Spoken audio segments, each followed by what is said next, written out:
Well, hi Al. Hey, I wanted to offer like a few more things um, that go along with the alchemy tools and the play practice. And I went over, yeah, like a good amount of like little practices and creative play kind of things that I have been working with and playing with. But I did want to expand a little bit more on some of those things that have been like really super helpful for me. And one of those things was working with the word and helping me to free like my own voice and my own power, like my own power to create, because that's how we create, is through the word and through our feelings and through our imagination and our thoughts and our actions. And so it's all those things. And so, um, yeah, since I had suppressed myself and repressed and oppressed, um, it was all about expression, and it was about freeing my voice, and it was about honoring my truth, and it was about being impeccable with my word and starting to be more true to me and noticing like things that didn't like really feel right for me, or maybe were just old patterns of operating or cooperating or being codependent or whatnot. And it wasn't really honoring me, and it wasn't really honoring the relationship either. Like maybe it was comfortable, or maybe it was just like old agreements, but they weren't really true for me anymore. And it just, yeah, because I'm a people pleaser. That's just one of my archetypes, the people pleaser and the servant, or this, yeah, which isn't a bad thing at all, because I love serving and I love caring for people. But there's a light and dark aspect of all of those qualities, and sometimes they don't serve us and they drain us. And yeah, and it's good to look at, because it's just really a balance, and sometimes we just get to learn what's out of balance when we come out of balance. Or yeah, so the word was really important, and being able to speak my truth and ask for what I needed, speak up for me, or set boundaries, or just like notice when I wasn't really being true to me. And that's kind of like, I had to kind of pay attention to notice those things, and like how if things came up and they didn't feel very good, and just investigating those things and wonder about them, and then see like what I could see about it. So yeah, and that's a process too. And I'll share some stories and experiences a little bit later about like how to interrupt those patterns, or how to do a pattern interrupt, and then how to like neutralize, dissolve, and then form a new pattern in a new direction. And sometimes like when we are breaking up these old patterns that don't serve us any longer, like we are going to hit those pockets of resistance, or there's like kind of sabotage sometimes, because it's just the momentum, the energy's been going in that way for so long that it still wants to go in that direction or continue that pattern. And we just get to be aware and accountable, and like notice that, and shift the direction. Yeah, do a little shifting there. And so one of the things that, like, of course I've always loved since my 20s, I believe, was the Four Agreements by Don Miguel Ruiz. And yeah, I feel like, yeah, those are some amazing agreements for increasing our personal power and our awareness and our integrity, and yeah, the power that we have to operate in the world and to cooperate. And it's just like a Toltec system that's ancient, and yeah, it's pretty freaking amazing, really. I think it's like such beautiful wisdom, and it's so simple. So divine wisdom is simplicity, really. It's us that like complicates everything, and it's our ego sometimes probably that thinks it just can't be that simple. It's got to be. It's just funny, like how we are and how we get to be. So, yeah, the Four Agreements. So be impeccable with your word. Don't take anything personally. Don't make assumptions, and always do your best. And so I wrote out like a little summary of the word, be impeccable with your word, and I will just share that with you. So being impeccable with your word, being impeccable with your word means using your energy in the direction of truth and love for yourself. When you speak with integrity and say exactly what you mean, you are impeccable with your word. Impeccability can lead to personal freedom, success, abundance, and transformation. And so, yeah, I've always known that the word was important, and I always, like, it meant a lot to me, like, when people were honest with me, and I wanted to be honest with others too. And I've done my best to be like an honest person for the most part, but there was places where I needed to be more accountable with that, like just because of certain patterns and it's just certain habits and ways of being that I learned, like just learned behavior kind of stuff, like because I didn't feel like sometimes maybe could be honest with others or completely vulnerable or honest. And then sometimes we lie to ourselves, and sometimes we know we're lying to ourselves, but sometimes we're kind of clueless about how we lie to ourselves, or we're not being very truthful with ourselves, or we don't trust ourselves anymore, so we don't really understand that we're not being true to ourselves. But sometimes it feels like we are, because it's like maybe we're being true to an agenda or to a part of ourselves that has needs or survival strategies that they operate with. And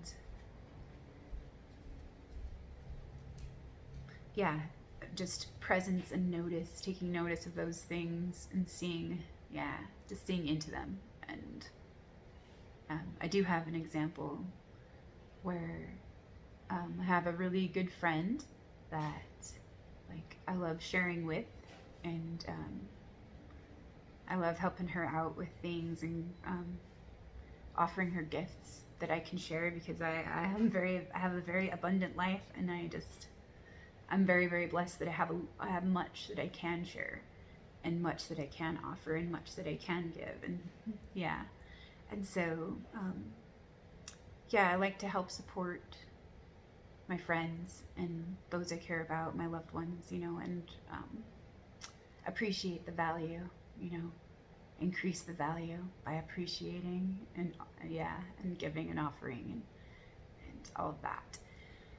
But there came a time where it felt like it was not honoring of me anymore, like what I was showing up to give, and didn't feel it didn't feel very good. It felt I felt like this contraction, like it was probably like the miser coming up at the time, but I had no idea like what was going on there. But it was just like, this just doesn't feel good. I don't think I want to. Like I feel like it's expected of me, or I'm obligated, or it's not appreciated, or there's some kind of exchange that's not being allowed here, and it doesn't feel like very good anymore. So it made me kind of want to close off and shut down. And that was just like my shadow, like kind of trying to help protect me and kind of show me that like there wasn't good boundaries there, and maybe it wasn't very truthful anymore for me to be giving what I was giving, because it didn't feel good to me, and it wasn't true for me, and I felt like I had to, and that's where like I didn't feel as generous anymore, and and that's what kind of like really like made me wonder like, what is this about? Because I kind of feel like I just don't want to do anything or give anything at all, and something needs to be looked at here. And so I was able to like kind of write those things out and look at that and understand that, okay, well, I'm not willing to do this anymore, but what I am willing to do is this. And maybe I will like kind of express to her that I love helping you out, but I'm not going to be able to do this anymore, but I will be able to do this, or I am willing to offer this. And then like as soon as that happened, I felt like way better. Like there was like some kind of a shield, or some kind of something that was like, yep, that is right, that is true. And so as we change and stuff, and we make new agreements, because it is all about like agreements that we have. That's part of the word. That's the power of the word. It's like agreements that we have with ourselves and with each other, and following through with those agreements, or understanding when those agreements aren't serving anymore and or honoring anymore. And yeah, it's just kind of a process that we kind of go through, you know, if we're aware of it and we are willing to.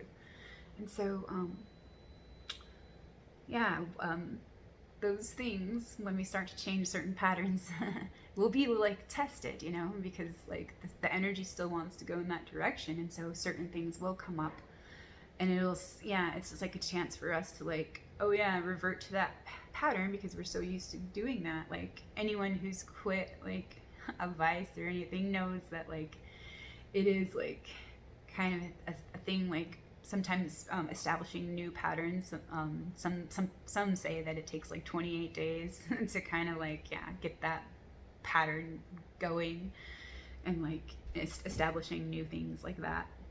It does take a little bit of time, and then once we've established a new habit, then it almost becomes automatic, like a second skin, or just something that we don't even have to really think about. Like if we really love something that we're doing, or like say working out or something like that, like it's not something like when we're established in that pattern, it's not something we have to think about or force ourselves. This is like going to do that, because like that's just how it is, you know, like when we're established in those kinds of things. But like shifting patterns or changing patterns or creating new patterns, it takes a little more effort and like just willingness, like to allow and to stick with it, or to work with it and all that.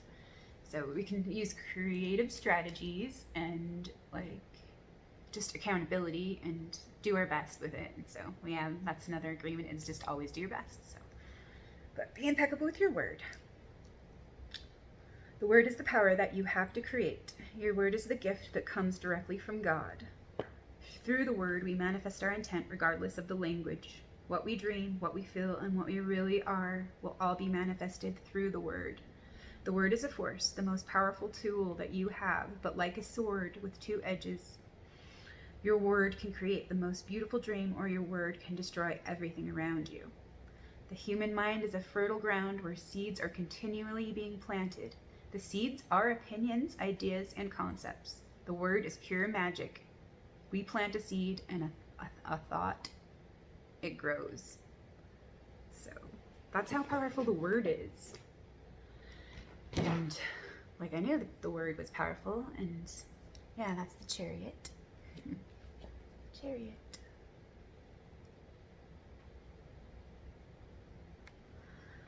But I didn't realize, like when I first started out with all the writing and stuff, like how powerful it really was. And now I've come to understand so many things about the word and about language, and about like the alphabet and just all the structures and the ways of expression and communication that we have, and that we can develop, and all of that, all the magic in words. Love the words. I've always loved like reading and writing and all of that. So it's no surprise that like I love wordplay and etymology, and like seeing the structures and the codes and different words and how they relate to other things. And it's pretty freaking amazing. Like it's the coolest thing ever. So, but as I was saying, when we are changing or shifting patterns or dynamics or whatnot, we will have pop quizzes that come up to test us and to help us get that like next level, or like just kind of get some practice on refortifying and that structure that we're creating with that new pattern. And so there was an agreement that I had. I can do this now, but I won't be able to do this. And so I was getting like a little care package together for her, and I was adding like the things that like I wanted to give, and it really like it was like, for the first time in a little while, very enjoyable, because it was something that I wanted to do and it was something that I wanted to give. And so I was like, yeah, this feels right. So it's just like, yeah, gathering like little different things, like little teas and little herbal things, and yeah, just sustenance for nourishment, all kinds of nourishment and whatnot. But then I had an idea of, oh, well, maybe I can just drop this in for her this one little time. It's really not that much. It's not that big of a deal, but it was something that I agreed to. That was my new agreement, and said I'm not going to be able to do that. But I was going against my like new agreement, and it was so funny. I had a necklace in my hand, and I was also going to send her, and it was a bunch of gemstones, and they were made out of, I think it was mookaite, and yeah, and it was like a new necklace. Like, I probably only worn it like once or twice. It'd been sitting in my hanging on my jewelry hanger for like the last couple years, and I liked it and everything, but I just never wore it because I didn't think it looked good on me, and I just decided randomly I'm just going to send her that. So I had it in my hand, and I was going to grab this item that I had said, no, I'm not going to be able to do that anymore, and I grabbed it with my other hand, and as soon as I did that, the necklace in my hand, like, it just kind of exploded. Like the string that the beads were on, it just like snapped, and beads went flying everywhere. And I was like, holy shit. Like, that was definitely a message for me that like I was going against my integrity. And it was like an undeniable thing where it didn't make any sense because I wasn't holding it tight. It was just like sitting in my hand, and it didn't catch on anything. It just like exploded in my hand. And I was just like, holy crap. So stuff like that started happening, like, to help keep me on track. And it was like a warning, like, because yeah, that's what I took it as, is look, stop, look at what you're doing. Like, and if you ignore this sign and you do end up sending that, you're just creating like something that's not like what you want, really, and it's dishonoring. So I really paid attention to that, like, and I just like, yeah, it just really tripped me out for a minute, and I was like, okay, I'm not messing around. Like, seriously, like, this is powerful stuff. Like, yeah. And the funny thing is like, when I opened my hand, there was like all the things that had fallen off. The only beads that were left on the string, on the original string, there was 8 beads. And I had been working with Spider, grandmother Spider, and yeah, my friend, my friend and totem companion Spider, and she has so much wisdom and so much love to give. And yeah, it's definitely like not unusual for someone who is a writer, a weaver, to have a spider as a totem. And yeah, she's been one of my greatest allies and friends. And like, I rejected her a lot in my life, like I rejected myself, and then I saw how cool she really was, and I just love her now. Like, just amazing, like what Spider represents to me. Yeah, and she is like the reflection of the microcosm and the macrocosm, and it's like her and her web. She is like the reflection of her web, of her own web, and the web holds all of life, and part of that is death too. And so like, she's all of it: life, death, sex, birth, and creation, destruction, everything. And so like, it's so cool to like look at how all those things are held like within that web, and held within spider medicine. And so like, she's super powerful, and she does deserve like that respect, and that like, yeah, that reverence, and that like, yeah, that attention there, like when she's the teacher, like, yeah, she's such a beautiful teacher. But yeah, the first little while that I started to open up to these new things,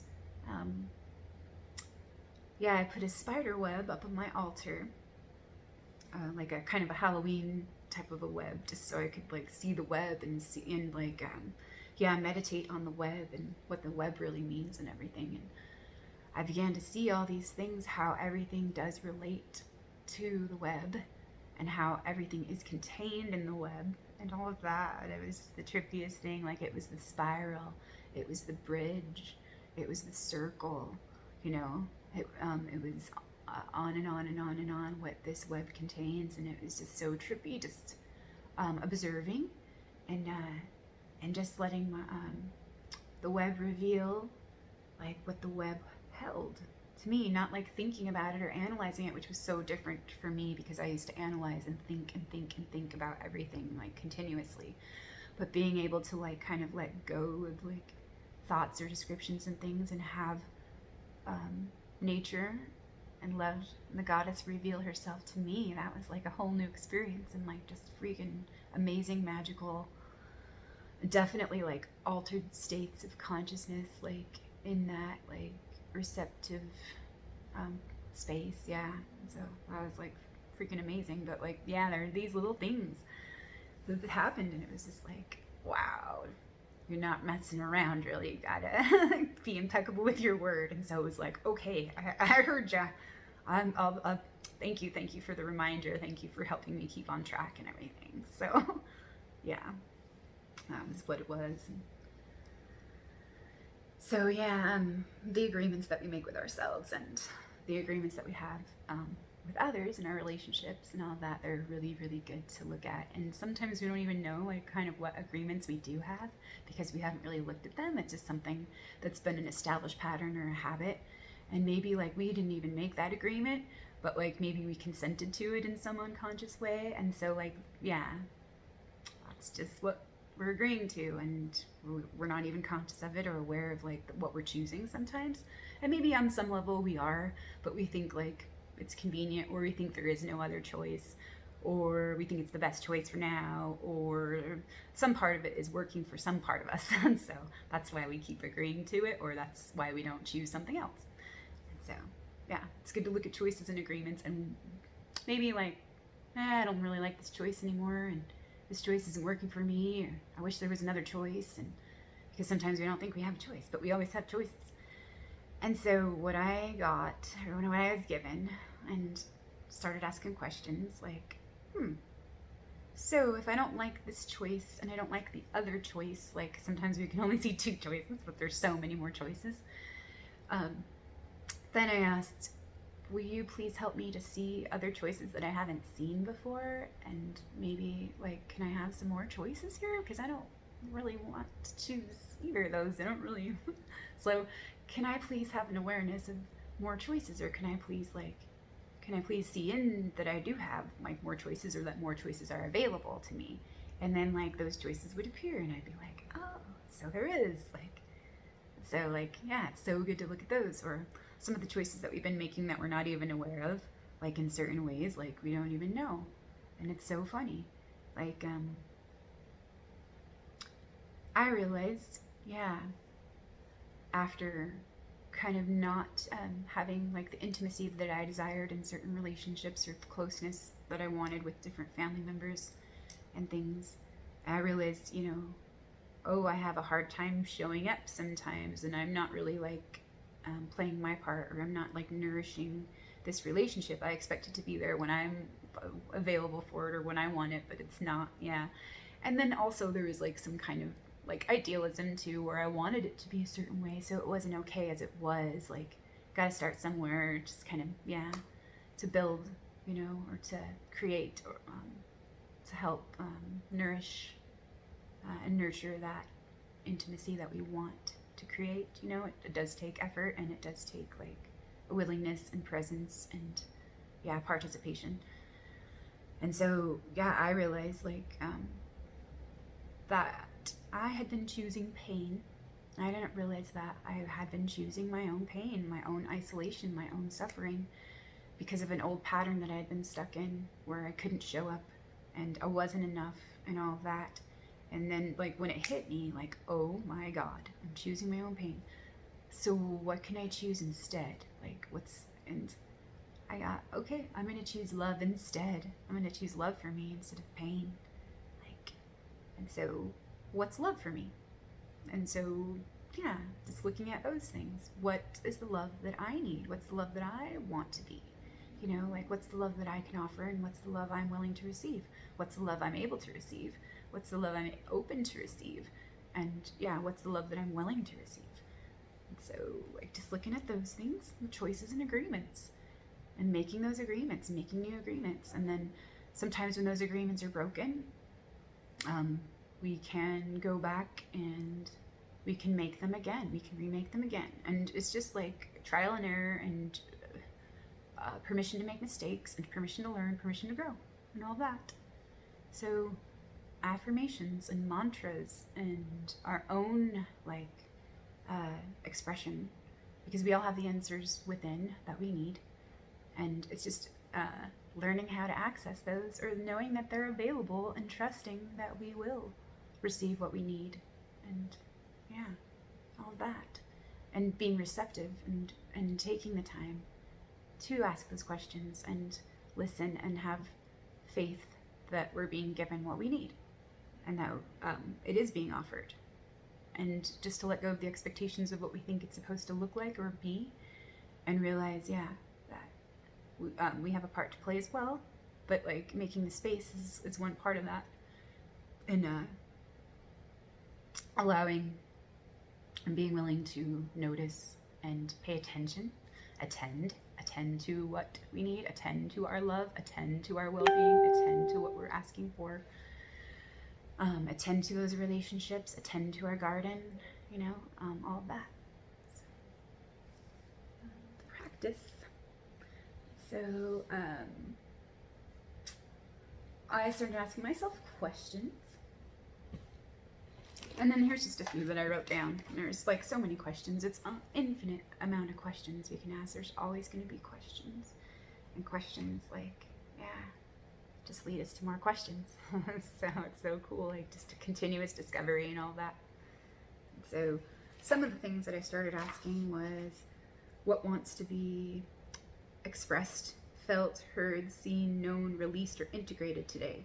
What wants to be appreciated, what wants to be valued, what wants to be loved, what wants to be honored, what wants to be reclaimed or claimed, what wants to be included, what wants to be healed, what wants to be composted, what wants to be planted, what wants to be harvested, what wants to be received, what wants to be freed, and all that. So what am I choosing, and what am I creating? What am I inviting, and what am I growing? What am I dreaming, and what am I showing up for? What am I valuing, appreciating, cultivating, offering? And what am I willing to receive? What am I willing to be? Who can I be? Who do I get to be? What am I reclaiming? What am I welcoming home? What am I allowing for and through me?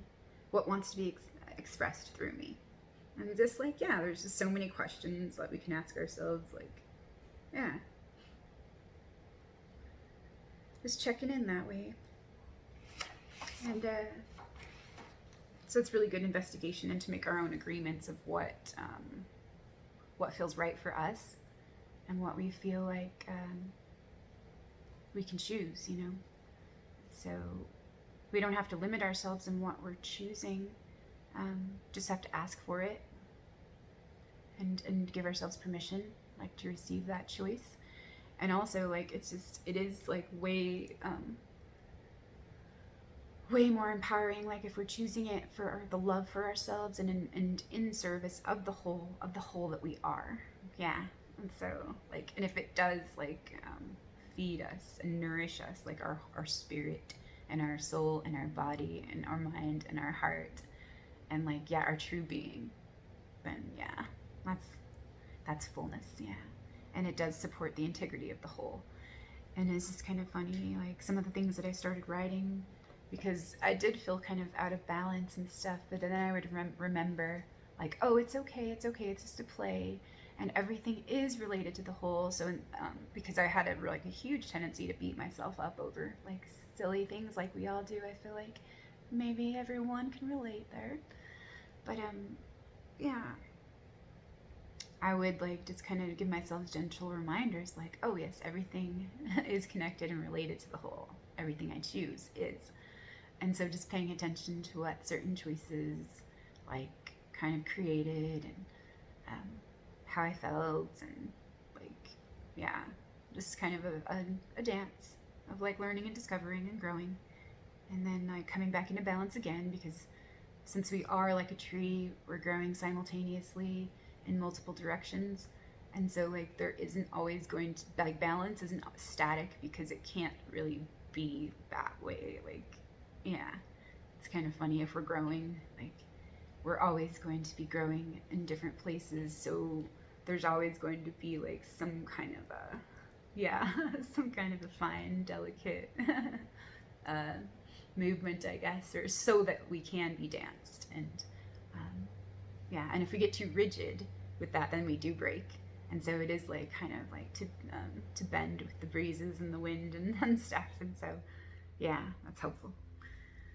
But yeah, like with the word and the affirmations and stuff, like Louise L. Hay has some really great affirmations that, like, yeah, are really empowering. And if you don't know where to start, like there's so many affirmations out there. And I used a couple of hers for the first like little while, and then I started writing my own because my own spirit was like giving me what I needed. My own heart was, yeah, it would just, yeah, it's so easy like to tailor, okay, I now agree. And then these cute little poems of affirmations would come out, and I would write them down. I would take like, I would sit every morning and like just write and remind myself like what I was working on, what I was choosing, what I was focusing on, because it really did help me like focus and like remember like what it was that I wanted, what I was creating, what I was choosing, and what I was honoring, and all of that. So it did help with like that focus and keeping me on track about like what I was doing with my energy, where I was directing it, and all of that. So, but yeah, affirmations and chants and mantras. And I've always loved chants, and I did practice like chants and listen to chants for the last about 15 years or so, but like didn't really actively get into like certain disciplines until like the last 8 years or so, but like especially in the last 4 years, very very much so. And I would traditional, like there's different traditional practices like for disciplines where yeah, sometimes, so you would pick a chant for a specific purpose that relates to a certain energy or to a certain quality and whatnot, to help heal or shift something or attract something into our lives, or even dissolve something. And one of the practices was like to do a chant like morning and night, or as many times as you could for 40 days straight. And like I would start those like in 2012. And maybe get through like maybe 10 days or 20 days or whatnot, but then like maybe just kind of drop off and it wouldn't follow through and I wouldn't finish. And yeah, just kind of like I had a really hard time like following through. And so I feel like that in hindsight, like that was the epicure or the eternal child at play there, where sometimes something just gets to be like it's novel in the beginning, where it's like it's good, but then yeah, for some reason interest wanes and there's just not that like drive or motivation to continue sometimes, or it just feels too hard, like it couldn't follow through or it couldn't complete something. Like I had like so many unfinished projects, like, and that was kind of just like, yeah, one of the hardest things for me was just to like complete something or to follow through. Like I would start out getting, you know, all passionate and excited about something with a lot of energy going into it, but then but then when it got closer to like completion, then I'd want to abandon it.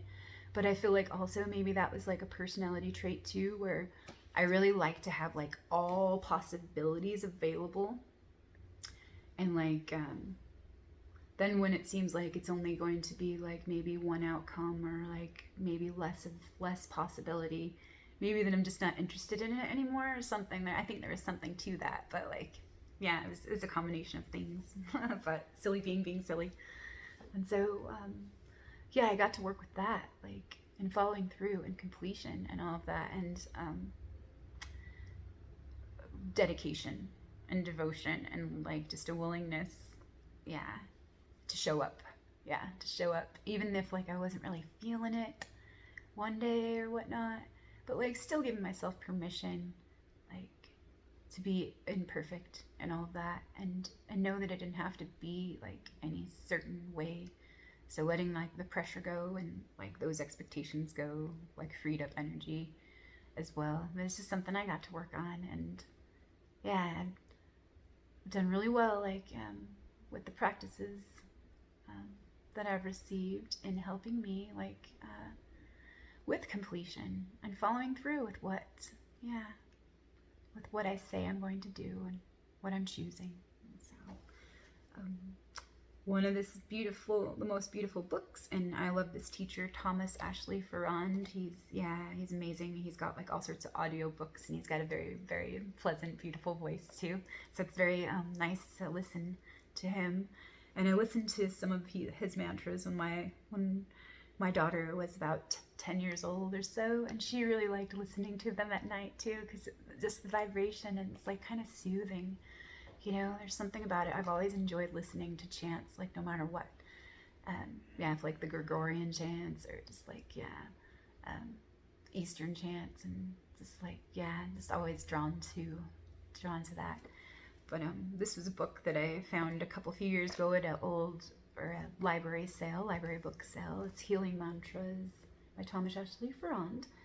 And so I would look through the book, or I would flip it open, like if I was wanting to do a discipline, and I would look for something that like kind of popped out to me, and it's like, oh, that'd be good, that's what I need right now. And sometimes I just do book divination, like just flip open the book and see what it has for me.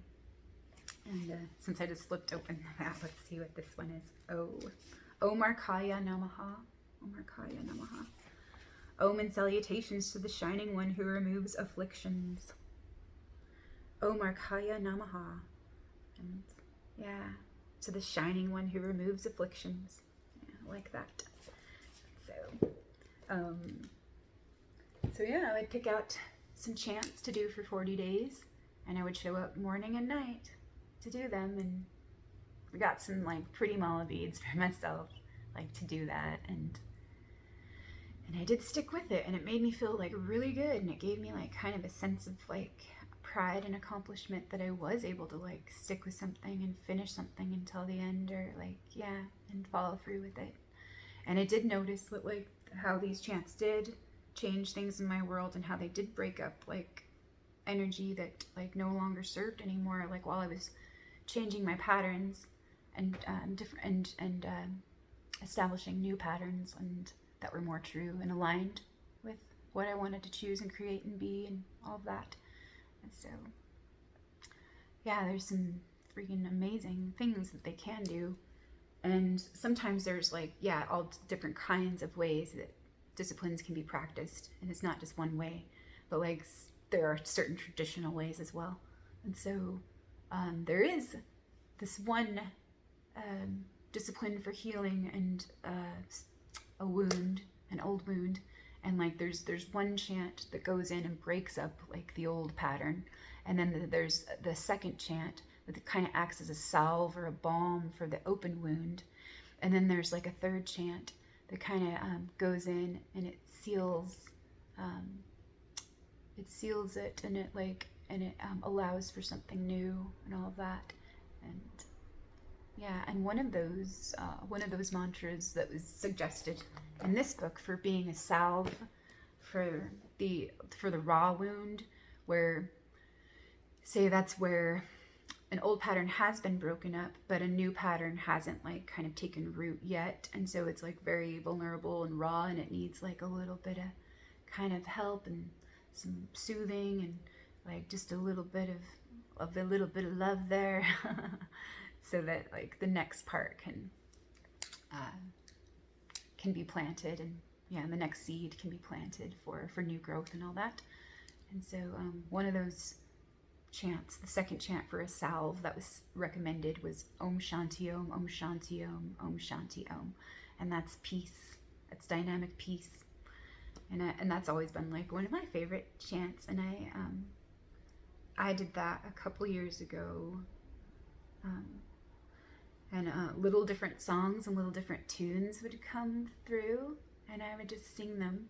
And so sometimes like I'll do like the traditional chanting, but a lot of the times I really love to play with them in my own ways. And like little songs or little rhythms and stuff will just come through and they feel right for me. And like, yeah, that's just me though. Like, so there's no wrong way to do it. And even like, yeah, there's a lot of yogis and gurus that say like it doesn't matter how you pronounce it. You can, if it's incorrect or whatever, or not how it's traditionally pronounced or whatever, it doesn't matter. All that matters is the intention that you put into it. It's all in the mind and it's all in the intention. So yeah, like as far as the word goes, like we can say tomato, tomato, you know, like we're pretty much referring to the same thing. But yeah, it's just kind of silly how we get hung up on certain things about being correct and everything. So just wanted to offer that. And singing, yeah. Singing has always been really great for me. It's been a good way for me to express myself, and it just feels right because I just want to, like, it just feels right, you know?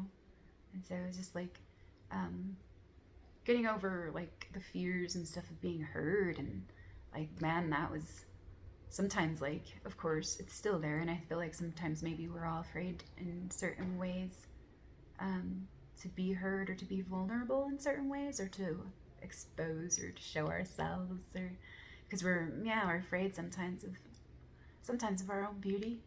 But like, yeah, and our own power and our own pain. Sometimes we're afraid of that, so we just get to know that it's all right. Like, all of it is right, and we wouldn't be like whole if we didn't have like all those parts. So let's love all of them. Let's love all that we are. For all that we are. So chants, songs, and the word and mantra, yeah, and that kind of expression. Oh yeah, and then just playing with different words and different ways to express, like through like speech, and through song, and through rhythm, and through sound, and through pattern, and yeah, like all of that. Like, it was just really amazing for me to play with, just reclaiming my voice. Yeah, my power to create, my power to express, my power to be in the world, and all of that. It's been pretty magical, and I did a lot of work. Yeah, I've done a lot of work with that. That doesn't mean I don't get nervous still, like talking or speaking in front of people, but I can actually show up and speak my truth and hold my truth, and that feels really amazing to me. But like, just face the fear, or just, yeah, even if I am scared, just do it anyway. Even if my voice is shaking, do it anyway. And sometimes, yeah, just letting go of what I think it has to be, and letting it be like all that it is and all it is now. That was like one of the best things. And then like letting go of what I thought it was, so it can, so yeah, the new can still be expressed and come through.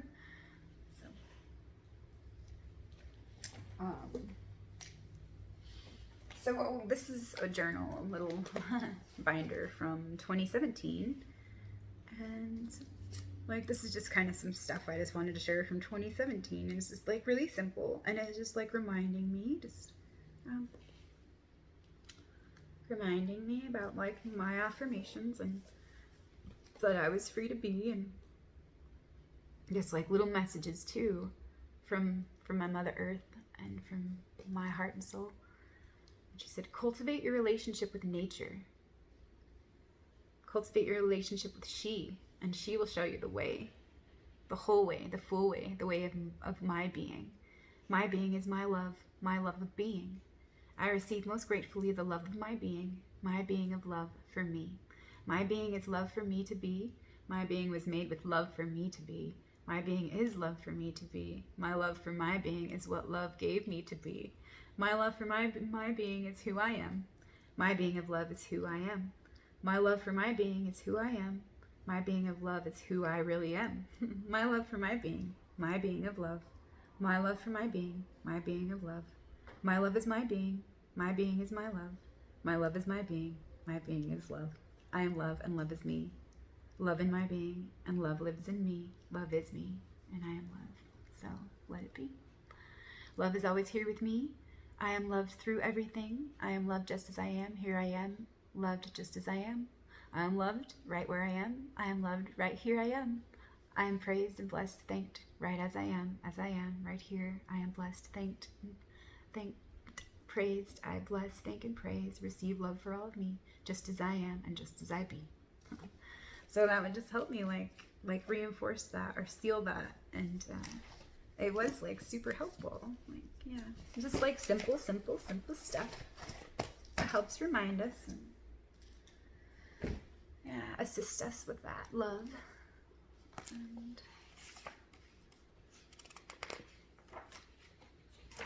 oh yeah. And so yeah,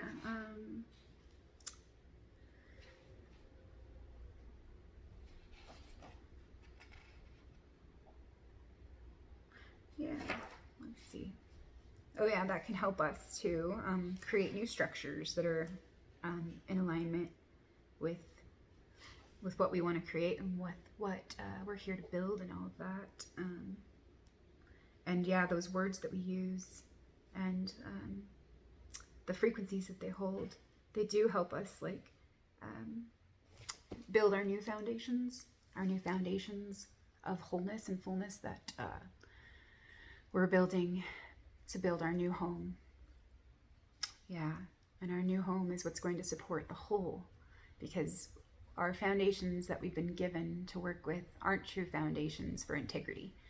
And so we get to learn how to build new foundations that can like hold that new structure of integrity that can support like all life and all her possibilities. And so maybe I will share more about that next time, about how we structure and lay the foundations and stuff. But a lot of it has to do with like our own personal work that we're here to do, and what kind of things that we get to call on and call in and develop and appreciate and build with.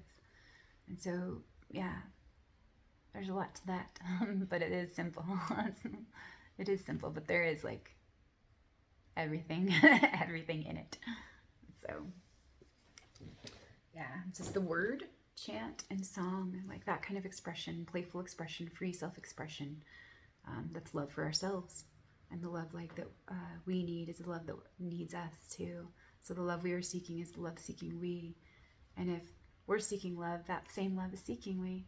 And so let's open to that love through receptivity and through inviting that love to be and to be received, making the space for it to be and making the space for it to be received. Yeah, so that we can receive it and we can be it and we can express it and share it and free it. So yeah, just wanted to share those things. And I will be sharing more about ritual and how we can like kind of weave all these things into our tapestry. Yeah. And it's just kind of really, really cool how when we're willing to show up, we're willing to be receptive, how like miracles do happen. And it just takes, yeah, that little bit of faith and participation and that willingness and yeah, to show up for it and to receive it. So, and to offer and share it and then to weave it. So like receiving certain things, wisdom is abundant. I mean, gosh, there's so much wisdom. Like we all hold that wisdom. So great. It's like there's one thing to receive it and to like maybe understand what the concept of that wisdom is, but it's a totally different thing to practice it and to embody it. And that's like really what we get to do, is we get to practice living that, walking our talk and embodying it. And that does take a little more sometimes. Like it doesn't all have to be hard, of course. Like it's only as hard sometimes as we make it for ourselves. But like, it does take a little bit of effort sometimes and dedication, but it's a labor of love, you know? So yeah, showing up for that. So yay. All right, love you guys, and thanks for listening, and be well, and love yourself. Take care of you. Okay, I'll talk to you soon. Okay, bye.